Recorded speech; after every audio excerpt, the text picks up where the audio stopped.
자, 성경 요한복음 5장 9절부터 14절까지 말씀입니다.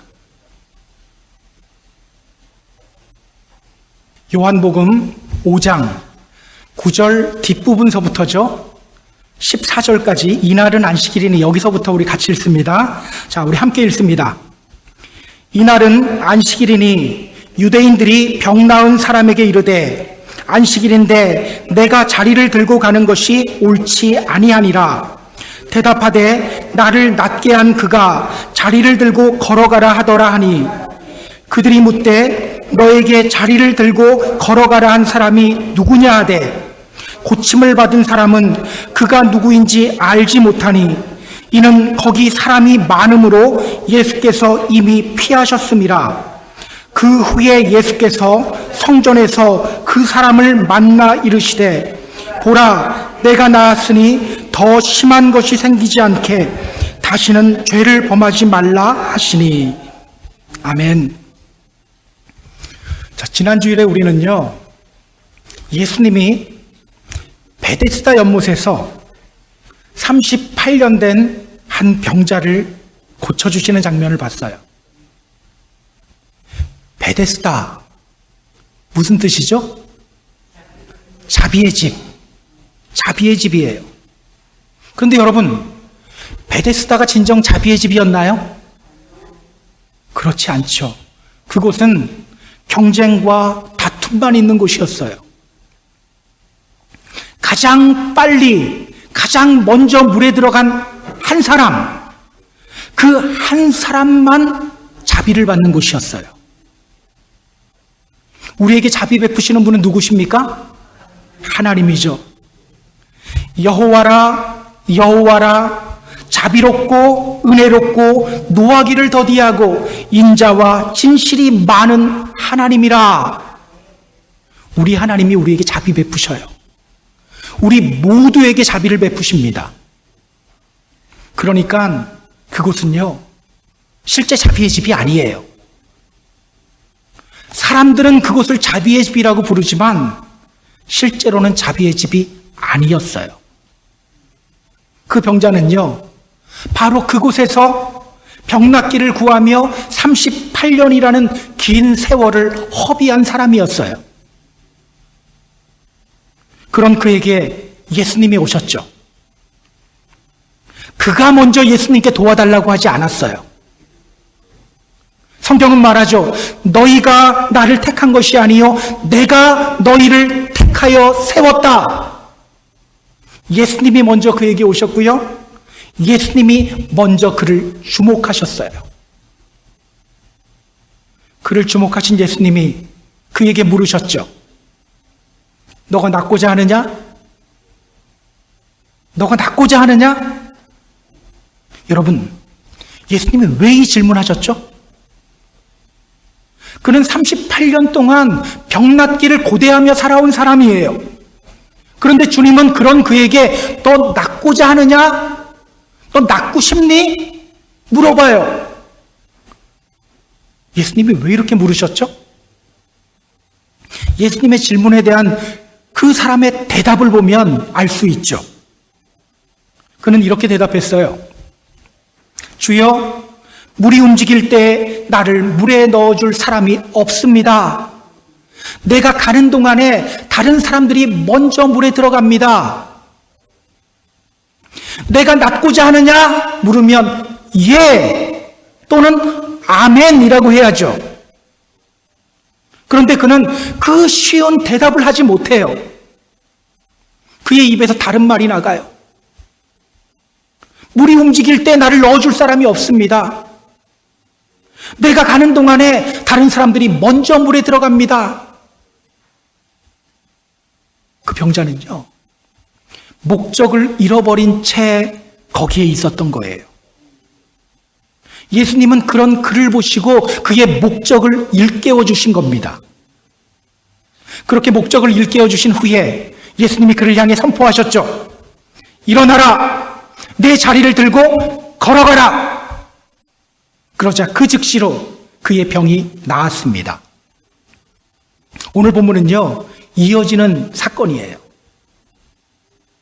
유대인들이 그 고침받은 사람에게 시비를 걸기 시작해요. 그리고 예수님이 그에게 아주 중요한 메시지를 전하십니다. 오늘 본문을 통해서 성경이 우리에게 전하는 메시지는 과연 무엇일까요? 본문을 보면서 우리 함께 확인해 보도록 하겠습니다. 자, 본문으로 들어갈게요.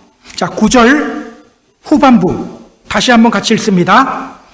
이 날은 안식일이니, 이 날은 안식일이니. 예수님이 베데스다로 와서 그 병자를 고친 날이 어느 날이라고요? 안식일. 안식일이 어떤 날이죠? 안식일을 기억하여 거룩하게 지키라. 십계명, 사계명이죠. 사계명이에요. 유대인들은요, 안식일을 정말 중요하게 생각했습니다. 출애굽기 31장 13절을 보면요, 하나님이 이스라엘 자손들에게 안식일을 지킬 것을 명령하시면서 이렇게 말씀하셔요. 이는 나와 너희 사이에 너희 대대의 표징이 되리니 나는 너희를 거룩하게 하는 여호와인 줄 너희가 알게 함이라. 안식일을 지킨다는 것은요, 나는 하나님의 백성이야 라는 그 정체성을 상징합니다. 자, 그럼 그날에 어떤 일이 있었는지 확인해 볼까요? 10절 같이 읽습니다. 유대인들이 그 병 나은 사람에게 이르되 안식일인데 내가 자리를 들고 가는 것이 옳지 아니하니라. 예수님이 그 사람에게 이렇게 말씀하셨죠. 일어나 내 자리를 들고 걸어가라. 그리고 성경은 이렇게 말했어요. 그 사람이 곧 나아서 자리를 들고 걸어갔다. 그런데 그 날이 안식일인 거예요. 그 사람이 자리를 들고 걸어가는 것을 본 유대인들이 그에게 뭐라고 말합니까? 오늘은 안식일인데 너가 자리를 들고 가는 것이 옳지 않다. 오늘은 안식일인데 너가 자리를 들고 걸어가는 것 이거 옳지 않아. 여러분, 유대인들이 왜 그에게 이 말을 했을까요? 왜? 출애굽기 20장을 보면요, 하나님이 안식일을 지킬 것을 명령하시면서 이렇게 말씀하십니다.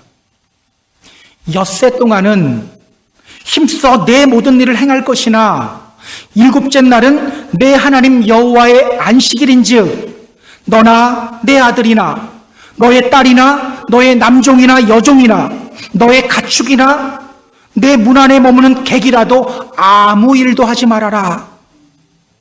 아무 일도 하지 말아라. 안식일에는요, 아무 일도 하면 안 되기 때문이에요. 장로들의 유전이라는 것이 있어요. 이것을 미쉬나라고도 부르거든요. 거기에 보면 안식일을 지키기 위한 39가지 금지 규정이 있어요. 안식일에 하면 안 되는 것들이 여기 자세하게 기록되어져 있습니다. 바느질 안 돼요. 이것까지 다 기록되어 있어요. 농작물 추수하는 것 안 돼요. 빵을 굽는 것 안 돼요. 재밌는 것은요, 불을 켜거나 끄는 것도 안 돼요. 그래서 지금도 안식일을 철저하게 지키는 유대인들은요, 안식일이 되기 전에 필요한 전등불을 그 전날 미리 켜둡니다. 만약에 못 켜뒀을 때는 어떻게 할까요? 우리 권사님 저기 계시는구나. 옆집이 유대인이에요. 집에 와서 나 전등불 좀 켜달라고 얘기하더래요. 그렇게 해요. 재미있는 것은요, 운전도 하지 않아요. 왠지 아세요? 운전하는 것은 자동차 엔진에 불을 켜는 것이기 때문입니다. 이 39가지 금지 규정들 중에 마지막 39번째 규정이 The Law of 호짜흐라는 호짜흐 법이라는 이름이에요. 안식일에는 물건 운반하면 안 된다는 법입니다. 물건 옮기는 것도 안 되고요. 물건을 던지거나 미는 것도 안 돼요. 자, 그렇다면 여러분, 유대인들이 왜 그 사람에게 이렇게 말했을까요? 그 사람이 자리 들고 걸어갔잖아요. 39번째 규정 어겼죠. 때문에 유대인들이 그 사람을 향해 이렇게 말한 겁니다.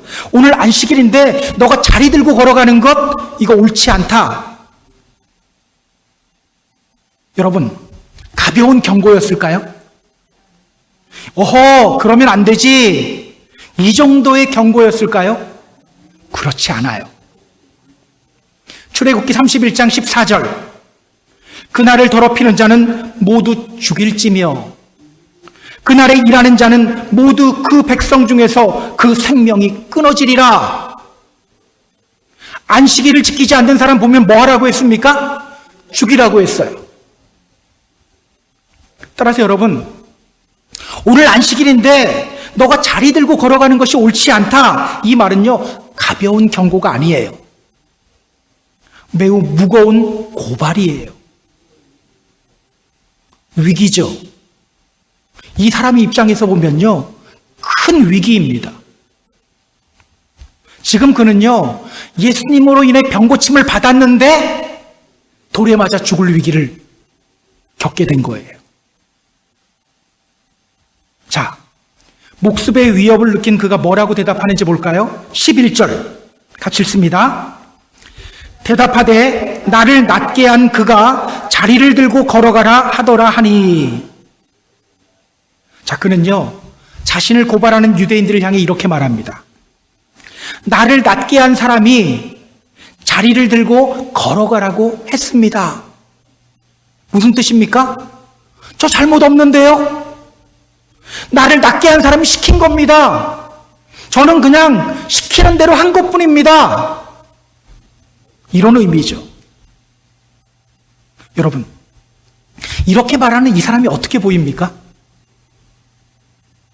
이 사람을 보면 여러분 어떤 생각이 드세요? 솔직히 좀 화나더라고요. 우리 안에 이런 생각이 들어요. 아니, 기껏 병 고쳐줬더니 고자질이나 해? 어떻게 저럴 수 있어? 예수님은 왜 저런 사람을 고쳐줬어? 이런 생각 들지 않나요? 저만 들었나요? 근데 여러분, 우리가 생각해 봐야 할 것이 있어요. 우리가 그 자리에 있었으면 어땠을까요? 우리가 그 자리에 있었으면 어땠을까? 예전에 일제강점기 때 일본은 우리나라 곳곳에 신사를 세웠고요. 우리나라 사람들에게도 신사참배를 강요했어요. 그때 교회들이 어떻게 했습니까? 신사참배는 우상숭배잖아요. 대부분의 교회들이요, 다 신사참배 했어요.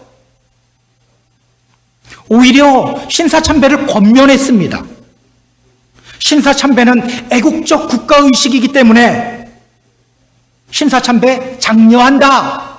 교회에서 이렇게 말했어요. 오히려 신사참배를 거부한 주기철 목사님 그때는 파면당했었어요. 교회에서 파면시켜버렸어요. 신사참배 거부한다고. 여러분, 사실 우리가 있었어도요, 똑같았을 거예요. 아니, 오히려 예수님 저주했을지도 몰라요. 베드로가 그랬잖아요. 예수님이 사람들에게 잡혔을 때 그는 처음에 그냥 예수님 모른다고 했습니다. 나는 그 사람을 알지 못합니다. 그러나 나중에는 예수님을 저주하며 모른다고 했죠. 성경은 이렇게 말합니다. 그가 저주하며 맹세하여 이르되 나는 그 사람을 알지 못하노라 하니.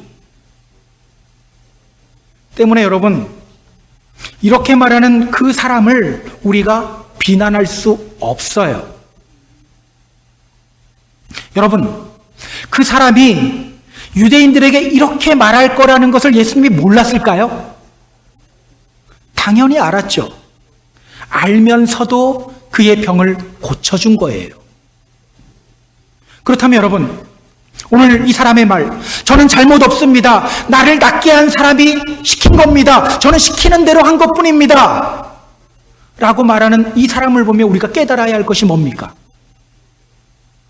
저는요, 성경이 이 사람의 모습을 통해 우리들의 모습을 보여주고 있다고 생각합니다. 너희도 다르지 않아. 너희도 다르지 않아. 그렇다면 우리가 깨달아야 할 것이 뭡니까? 아, 나같이 연약한 사람을 주님이 선택하셨지. 나 같은 죄인을 주님이 사랑하시고 구원 베풀어 주셨지. 우리가 이걸 볼 수 있어야 돼요. 왜 고자질을 하고 그래? 이게 아니라, 아, 이게 내 모습인데 주님이 이런 나를 선택하시고 사랑해 주시는구나. 나 같은 죄인 살리신 주 은혜 놀라와 어메이징 그레이스, 이 고백이 우리로부터 나와야 돼요. 여러분, 우리 주님은요, 우리가 주님 배신하고 주님 마음 많이 아프게 할 거라는 거 알면서도 우리를 선택하시고 구원해 주신 거예요.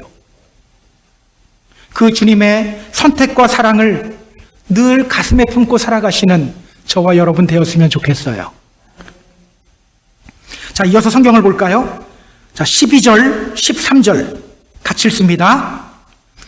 그들이 묻되 너에게 자리를 들고 걸어가라는 사람이 누구냐 하되 고침을 받은 사람은 그가 누구인지 알지 못하니 이는 거기 사람이 많음으로 예수께서 이미 피하셨음이라. 자, 유대인들이 그에게 묻습니다. 그래? 그렇다면 너에게 자리를 들고 걸어가라고 말한 그 사람이 누구냐? 그 소리를 듣고 그는 두리번거리면서 예수님을 찾아요. 그런데 예수님은 어디에 있습니까? 성경은 이렇게 말하죠. 이는 거기 사람이 많음으로 예수께서 이미 피하셨음이라. 예수님은요, 이미 사람들을 피해서 다른 곳으로 가셨어요. 결국 그는 예수님을 찾지 못하죠. 여러분, 예수님이 왜 사람들을 피해서 다른 곳으로 갔을까요? 왜? 위험한 상황이 올 거라는 걸 알았기 때문에 다른 곳으로 피하신 걸까요? 그렇지 않아요. 우리 얼마 전 예수님이 예루살렘에서 표적들을 행하셨을 때 많은 사람들이 그 표적을 보고 예수님께 열광하는 장면을 봤었죠. 그때 예수님은요, 그들에게 자신의 몸을 의탁하지 않았어요. 왜? 사람들이 표적만 주목하기 때문에. 사람들이 또 표적만 주목할 것이기 때문에 예수님은 그 자리를 피한 거예요. 자, 그런데 여러분, 오늘 우리가 이 유대인들을 좀 주목해야 합니다. 그들은요, 지금 안식법을 가지고 그 병 나은 사람을 고발하고 있어요. 여러분, 이 모습이 어떻게 보입니까? 야, 이 사람들 정말 안식법을 철저하게 지켰구나, 이렇게 보이나요? 저는 이런 생각이 들어요. 38년 동안 베데스다 연못에 있었던 그 병자와 똑같네? 다르지 않네? 베데스다 연못에 있던 그 병자도 자신이 왜 거기에 있는지 목적을 잃어버리고 있었잖아요. 그래서 예수님이 그를 향해 너가 낫길 원하느냐라고 물었을 때 그는 다른 대답했어요. 주여, 물이 움직이는 동안에 나를 물에 넣어줄 사람이 없습니다. 내가 가는 동안에 다른 사람이 먼저 물에 들어갑니다. 동문서답했어요. 오늘 본문의 유대인들 역시 목적을 잃어버린 채 안식일 열심히 지키고 있어요. 목적을 잃어버리고. 여러분, 하나님은 왜 안식일을 거룩히 지키라고 명령하셨을까요? 왜 안식일을 지키라고 했을까요? 단순히 하루 쉬게 하기 위해서? 하루 일하게 하기 위해서? 그렇지 않아요. 잘 들어보세요. 에스겔서 20장 12절을 보면요, 하나님이 안식일을 주신 이유에 대해서 말씀해 주셔요. 에스겔서 20장 12절 제가 읽어드릴게요. 내가 그들을 거룩하게 하는 여호와인 줄 알게 하려고 내 안식일을 주어 그들과 나 사이에 표징을 삼았노라. 내가 그들을 거룩하게 하는 여호와인 줄 알게 하기 위해서 내 안식일을 주어 그들과 나 사이에 표징을 삼았다. 그렇다면 여러분, 안식일에 그들이 실천해야 할 것이 뭡니까? 거룩함을 실천해야 되죠. 우리는 하나님은 안식일에 쉬셨어, 이렇게 알고 있는데요. 여러분, 하나님이 7번째 날에 그냥 쉬셨나요? 그냥 쉬셨을까요? 이 부분은 성경을 좀 찾아보죠. 창세기 2장 3절 보세요. 창세기 2장 3절. 자, 찾으신 분들 같이 읽습니다. 하나님이 그 7째 날을 복되게 하사 거룩하게 하셨으니 이는 하나님이 그 창조하시며 만드시던 모든 일을 마치시고 그 날에 안식하셨음이니라. 자, 7째 날 하나님이 하신 일이 있죠. 어떤 일 하셨나요? 하나님이 그 7째 날을 복되게 하사 거룩하게 하셨다라고 하죠. 하나님은요, 그날을 복되게 하시고 거룩하게 하시는 일을 하셨어요.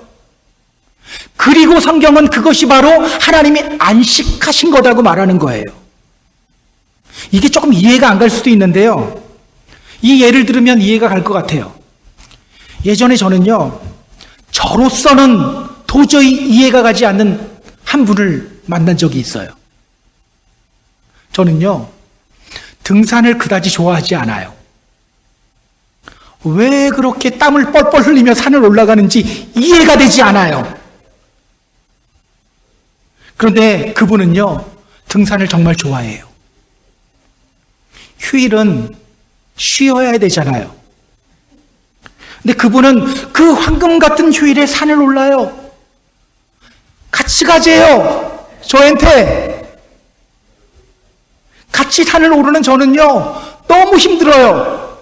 이 휴일, 황금 같은 휴일에 내가 이러고 있어야 돼? 그런데요, 이상하죠?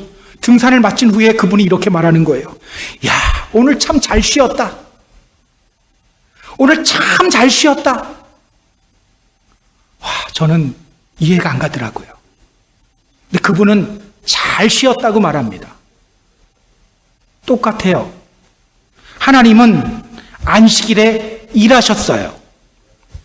복을 주고 거룩하게 하는 일을 하셨어요. 그리고는 잘 쉬었다 말씀하시는 거예요. 저는 우리가 이렇게 주일 예배에 오는 것이요, 여러분들에게 힘든 일이 되지 않았으면 좋겠어요. 오늘 교회 갔다 오느라 피곤한데 갔다 오느라 너무 힘들었어, 이게 아니라 오늘 하나님 말씀 듣고 너무너무 잘 쉬었다, 이렇게 오늘 저녁 때 고백하게 되기를 축복합니다. 자, 그렇다면 여러분, 오늘 그들이 안식일에 해야 될 것이 뭡니까? 하나님이 그 7번째 날을 복되게 하시고 거룩하게 하셨다. 단순히 일하지 않는 게 아니죠. 하나님이 주시는 복을 누리고 거룩함을 실천하는 일을 해야 되는 거예요. 여러분, 복이 뭡니까? 복이 뭐죠? 여기 나오는 복은요, 바라크라는 히브리어예요. 바라크, 이 말은요, 닐 다운이라는 뜻이에요. 무릎을 꿇다. 성경에서 말하는 복은요, 하나님 앞에 무릎 꿇는 거예요. 아쉽게도 성경은요, 사람들 잘 만나거나 일이 잘 풀리거나 갑자기 큰 돈을 벌게 되는 것, 이것 가지고 복이라고 하지 않아요. 하나님 앞에 무릎 꿇는 것을 복이라고 합니다. 그럼 거룩은 무슨 뜻인가요? 거룩, 카데시라는 히브리어 단어인데요, 이 말은요, to be set apart, 분리되다, 구별되다라는 뜻이에요. 엄숙하고 근엄한 것이 거룩이 아니에요. 세상과 구별된 것이 거룩이에요. 세상 생각과 세상 가치관으로부터 구별되어져서 하나님 말씀 안으로 들어오는 것, 이게 바로 거룩이에요. 그런데 지금 유대인들은요, 안식일의 목적과 의미를 잊어버린 채 오히려 그 날을 자신을 옥죄는 날로 만들어버린 거예요. 자기만 옥죄면 그나마 다행이죠. 다른 사람들을 옥죄며 정죄하는 도구로 안식일을 만들어버린 거예요. 오늘 안식일인데 누가 쉬지 않고 일하고 있어? 빨리 발견해. 이리 와, 돌에 맞아야 돼. 이러고 있어요. 그들 역시 목적을 잃어버렸죠. 안식일의 의미와 목적을 잃어버린 채 맹목적으로 종교적인 열심만 내고 있어요. 여러분, 어떤 사람들이 제일 무섭습니까? 어떤 사람들이 제일 무서운지 아세요? 교회 안에서? 하나님의 뜻은 알려고도 하지 않고 맹목적으로 자기 열심만 내는 사람이 제일 무서워요. 그 사람이 제일 무서워요. 그래서 이단이 무서운 거예요. 말씀을 왜곡하고 그 왜곡된 말씀에 목숨 걸기 때문에 무서운 거예요. 그래서 여러분, 우리는 끊임없이 말씀 공부해야 되는 거예요. 말씀을 통해서 하나님이 원하시는 것이 무엇인지, 하나님이 기뻐하시는 뜻이 무엇인지 우리가 계속해서 파악해야 합니다. 베레아 사람들, 그들처럼 간절한 마음으로 말씀을 받고 이것이 그러한가 하여 날마다 성경을 상고해야 돼요. 그렇지 않고 느낌과 경험과 다른 사람들에게 들은 말을 근거로만 믿음 생활하면요, 오히려 하나님의 뜻을 거스르는 경우가 너무나도 많아요.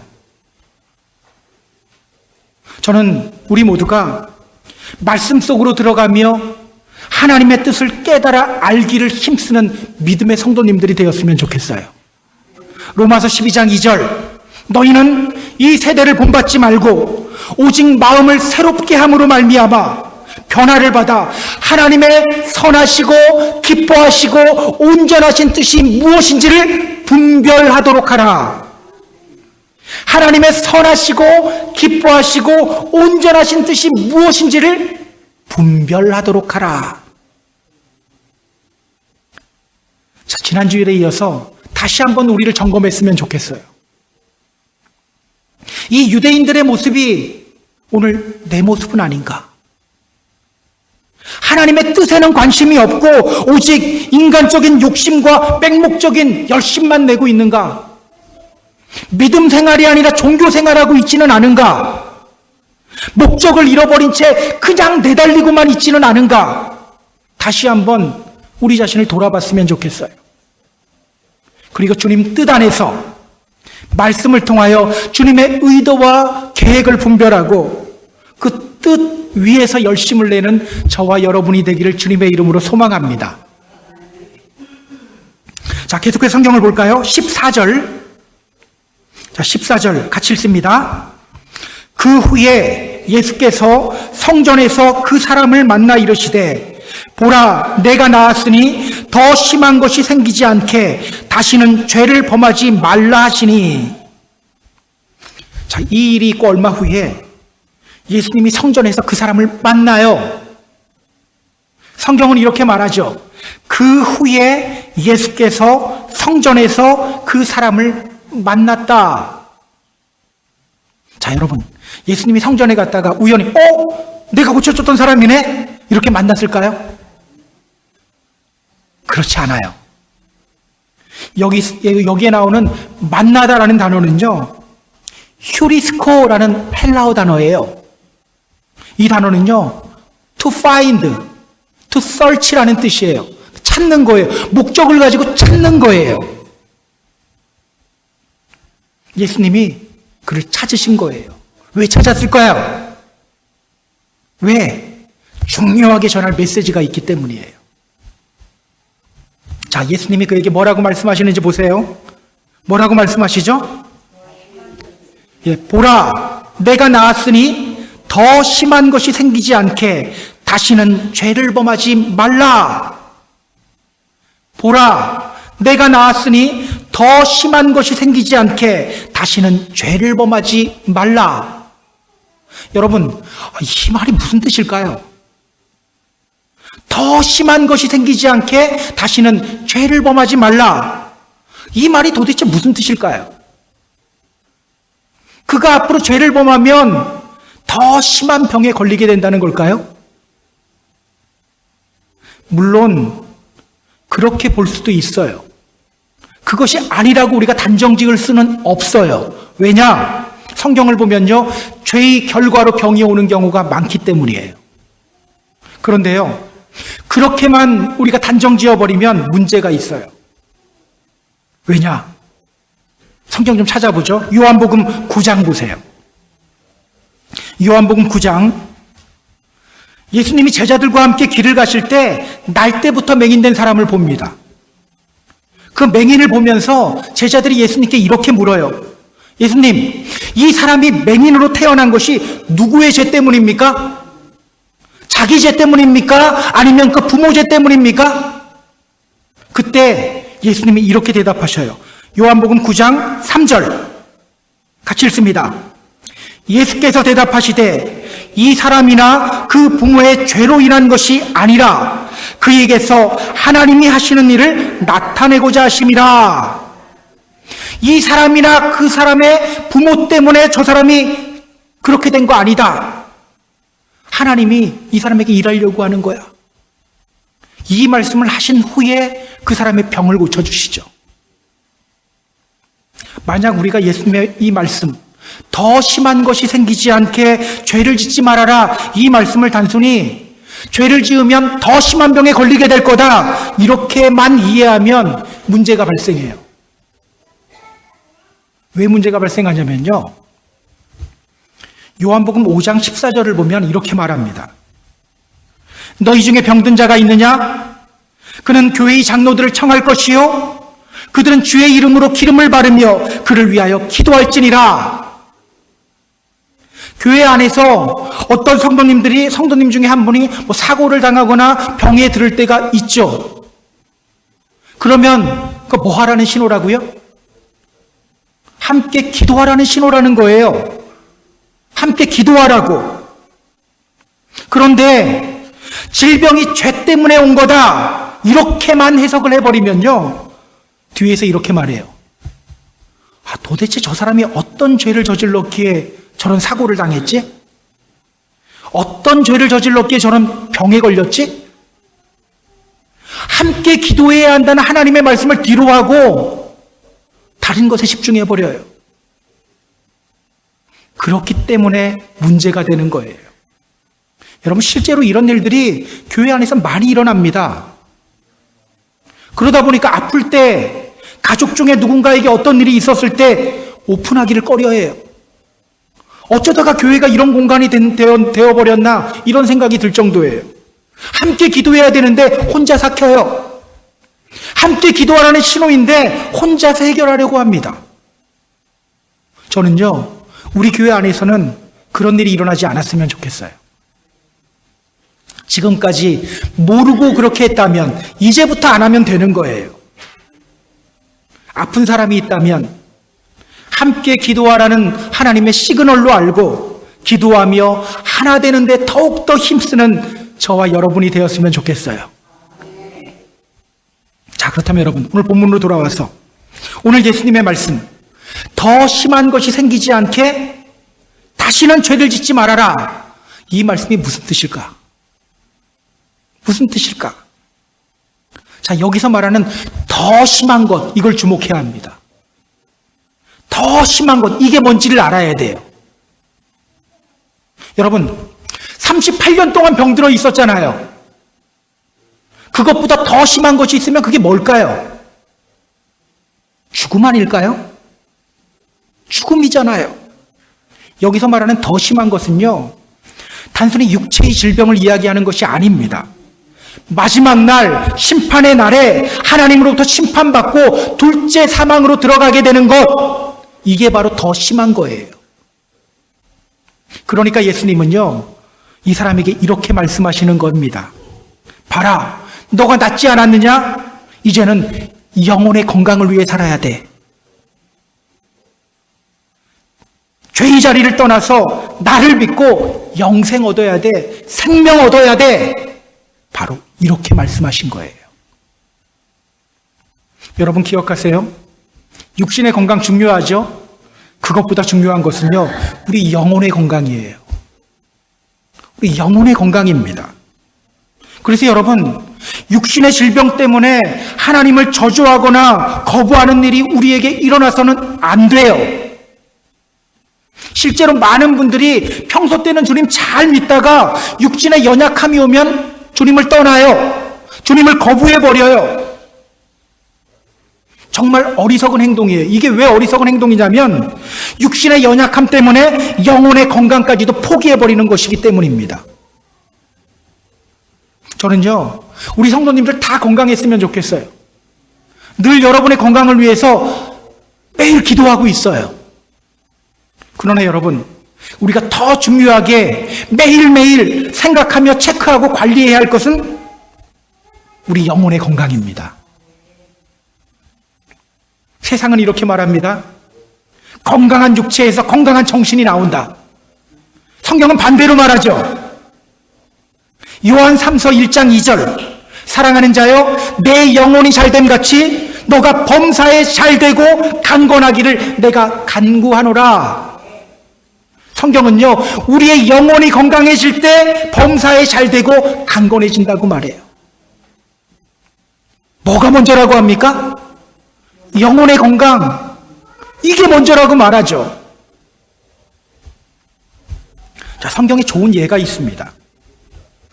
이스라엘의 첫 번째 왕 사울, 그에게 하나님의 영이 임했을 때 그는 여러 전쟁에서 계속 승리했어요. 그러나 하나님의 영이 떠나자 그의 안에 두려움이 들어와요. 사무엘상 28장을 보면요, 블레셋이 쳐들어왔을 때 그가 어떻게 반응했는지가 자세하게 나와요. 사무엘상 28장 5절 이렇게 말합니다. 사울이 블레셋 사람들의 군대를 보고 두려워서 그의 마음이 크게 떨린지라. 하나님의 영이 임했을 때는 전쟁터에 용감하게 나갔는데 하나님의 영이 떠나자 이렇게 두려워져요. 결국 그가 어떤 짓을 저질렀는지 아세요? 그는 신접한 여인 무당을 찾아가요. 나중에는 자기 영혼을 우상에 팔아버리는 거예요. 그리고 결국 그는 그 블레셋과의 전투에서 죽음을 맞이합니다. 다시 한번 말씀드립니다. 영혼의 건강이 우선이에요. 오늘 우리는 어떻습니까? 육신의 건강보다 아니보다 영혼의 건강을 위해 더 힘쓰고 있나요? 영혼의 건강을 먼저 체크하고 영혼의 건강을 위해 살아가고 있습니까? 늘 영혼의 건강을 위해 힘쓰시는 저와 여러분이 되었으면 좋겠어요. 어떻게 하면 될까요? 어떻게 하면 우리의 영혼이 건강해질까요? 참된 안식을 누려야 됩니다. 어떻게 할 때 참된 안식을 누리게 될까요? 성령을 따라 살아야 돼요. 성령을 따라 살아야 합니다. 하나님이 우리를 창조하실 때 어떻게 창조하셨죠? 생기를 그 코에 불어넣으심으로 인해 우리가 생영이 되었죠.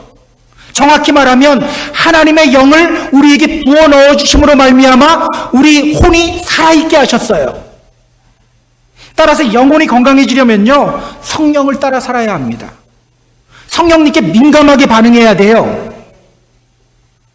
그럼 여러분, 성령을 따라 살기 위해서 우리가 또 힘써야 될 게 뭘까요? 느낌을 따라 살아가는 것, 이게 성령 따라 사는 것 아닙니다. 꿈에 집중하는 것, 이런 거 아니에요. 나는 성령 충만한 사람이다, 이거를 이야기하려고 계속 자기 느낌과 자기 꿈 얘기 이런 것만 계속 이야기하는 분들도 있는데 그게 성령이 아니에요. 히브리서 4장 12절 이렇게 말하죠. 하나님의 말씀은 살아있고 활력이 있어 좌우의 날선 어떤 검보다도 예리하여 혼과 영과 및 관절과 골수를 찔러 쪼개기까지 하며 또 마음의 생각과 뜻을 판단하신다. 하나님의 말씀을 통해서 우리가 성령을 따라 살아갈 수 있게 되는 거예요. 여러분, 우리가 왜 성령을 따라 살아가지 못할까요? 우리의 우리의 생각이 건강하지 못했기 때문입니다.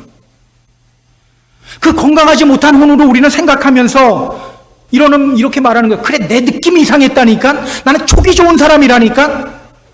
뭔 촉이 좋아요? 다 틀리는구만. 그렇기 때문에 성령을 따라 살지 못하는 거예요. 하나님의 말씀은요, 우리의 혼과 영을 찔러 쪼개요. 찌른다는 것은 그냥 푹 찌른다는 게 아니라 분리시킨다는 뜻이라고 제가 예전에 말씀드렸어요.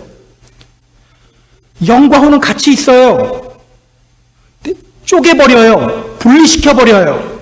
그때 우리의 영이 폭발적으로 활동하기 시작하는 거예요.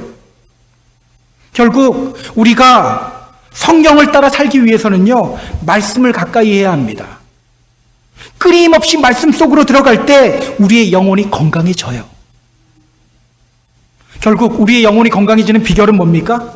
기도와 말씀입니다. 기도와 말씀.